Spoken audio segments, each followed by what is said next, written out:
नमस्कार प्रेक्षकांनो, स्टार प्रवाहावरील लग्नानंतर होईलच प्रेम या मालिकेच्या आगामी भागात आपण पाहणार आहोत की रम्या ही वेषांतर करून आर्याच्या घरी पोहोचलेली असते.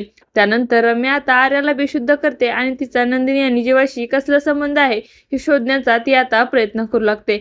त्याचवेळी रम्याला आता प्रोजेक्टवर दिसत असतं जीवा आय लव्ह यू, म्हणजेच आर्याने जीवा आणि तिचं काही फोटोज आता प्रोजेक्टवर लावलेले असतात. तर इकडे घरामध्ये आता जीवा नंदिनीला अचानक ती फाईल मिळते. नंदिनीला संशय येतो की कपाटातील फाईल कपड्यामध्ये कशी काय आली. जीवा म्हणतो की आपल्या खोलीत कोणतरी आलं होतं. तर इकडे जीवा आणि आर्याचे फोटो बघितल्यानंतर आता रम्याला संशय येतो की आर्या नक्की जीवाच्या प्रेमात पडली आहे. त्यानंतर ती आर्याचं कपाट उघडून तपास करू लागते. तर त्यानंतर रम्याच्या हाती आता सरोगसीचे लिगल डॉक्युमेंट लागतात आणि मग रम्याला सरोगसीचं सगळं सत्य समजतं. तर इकडे बिचारी काव्या खूपच टेन्शनमध्ये असते की गुरुजींनी काय सांगितलंय, 16 ऑगस्टला नक्की काय घडणार आहे. तर असं काही आपल्याला या भागात पाहायला मिळणार आहे. तुम्हाला जर आपला व्हिडिओ आवडला असेल तर चॅनलला लाईक, शेअर आणि सबस्क्राईब करायला विसरू नका. धन्यवाद.